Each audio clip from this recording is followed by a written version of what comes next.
एक बहुत ही दिलचस्प बात है। कई स्टडीज बताती हैं कि लगभग 85% लोग मदद मांगने से हिचकिचाते हैं, मतलब सख्त जरूरत होने पर भी। आज हम इसी अजीब लेकिन बहुत ही आम एहसास के बारे में बात करने वाले हैं। ये जो पूछने का बोझ होता है ना, इसके बारे में। कभी ऐसा हुआ है कि किसी से एक छोटा सा फेवर मांगना हो और मन में एक अजीब सी गिल्ट या झिझक महसूस हुई हो? अगर ऐसा महसूस हुआ है तो इसमें कोई बड़ी बात नहीं है, ये बहुत ही आम है। पर सवाल तो यही है कि आखिर ऐसा होता क्यों है? चलिए इसी को समझने की कोशिश करते हैं। तो सबसे पहली बात जो हमें समझनी है वो ये कि ये जो झिझक है ना, ये कोई अनोखी चीज नहीं है। ये कोई पर्सनल कमी नहीं है, बिल्कुल नहीं। ये एक बहुत ही आम एक ह्यूमन एक्सपीरियंस है। ये एक नॉर्मल रिएक्शन है जो दुनिया में लगभग हर कोई महसूस करता है। ठीक है, तो ये तो समझ आ गया कि ये फीलिंग नॉर्मल है। पर सवाल अब भी वही है कि आखिर हम ऐसा महसूस करते ही क्यों हैं? इसकी जड़ें ना हमारी साइकोलॉजी में काफ़ी गहरी हैं। चलिए देखते हैं कि हमारे दिमाग के अंदर असल में चल क्या रहा होता है। तो सबसे पहली और शायद सबसे बड़ी वजह है हमारे सेल्फ एस्टीम को खतरा, मतलब एक डर कि अगर मदद मांगी तो कहीं लोग हमें नाकाबिल या कमज़ोर न समझ लें। वो जो अंदर से एक आवाज़ आती है ना, अरे ये तो मुझे खुद ही कर लेना चाहिए था, बस वही आवाज़ सीधे सीधे हमारी सेल्फ वर्थ पर सवाल उठा देती है। फिर आता है दूसरा बड़ा डर, अपनी आज़ादी खोने का डर, मतलब अपनी ऑटोनॉमी। हम सबको इंडिपेंडेंट रहना, सेल्फ रिलायंट रहना पसंद है ना? तो मदद मांगने से ऐसा लग सकता है जैसे हम अपना कंट्रोल किसी और के हाथ में दे रहे हैं। तो कुल मिलाकर ये सारी चीज़ें एक साथ काम करती हैं। अपनी काबिलियत पर शक, अपनी आज़ादी खोने का डर, खुद को दूसरों से छोटा महसूस करना, और सबसे बड़ी बात, ये मानना कि हाँ एक प्रॉब्लम है जिसे हम अकेले सॉल्व नहीं कर पा रहे।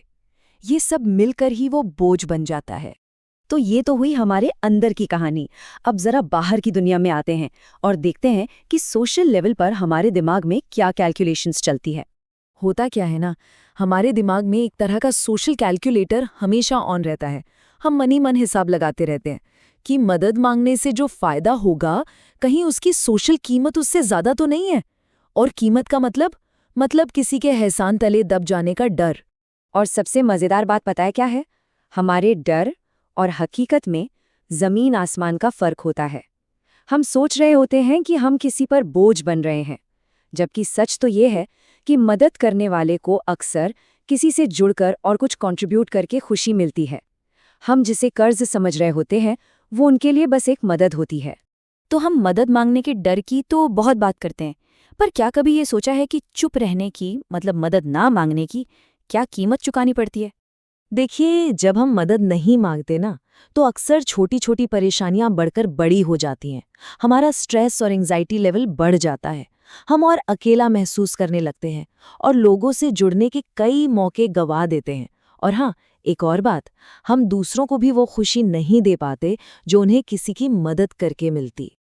बिल्कुल, जब बोझ बनने के डर से चुप्पी साध ली जाती है ना, तो कनेक्शन बनाने के मौके ज़ीरो हो जाते हैं। एक रिश्ता बनाने का, एक जुड़ाव का जो चांस था, वो ख़त्म हो जाता है। तो सवाल ये है कि इस फीलिंग से डील कैसे करें?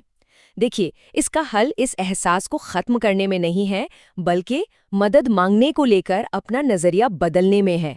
चलिए समझते हैं ये कैसे किया जा सकता है।